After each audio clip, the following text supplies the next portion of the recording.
मध्य प्रदेशमध्ये एक धक्कादायक घटना घडली.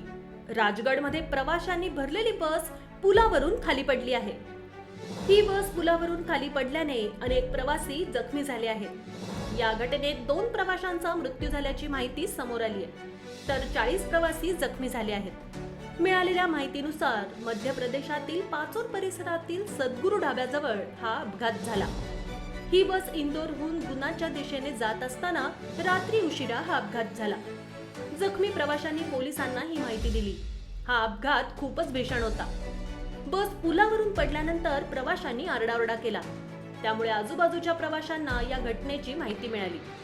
अपघाताची माहिती मिळताच पोलिसांनी घटनास्थळी धाव घेतली. स्थानिक पोलिसांनी बसमधील प्रवाशांना बाहेर काढण्याचा प्रयत्न केला. या घटनेत 2 जणांचा दुर्दैवी मृत्यू झाला आहे, तर जखमींना रुग्णालयात दाखल करण्यात आलंय.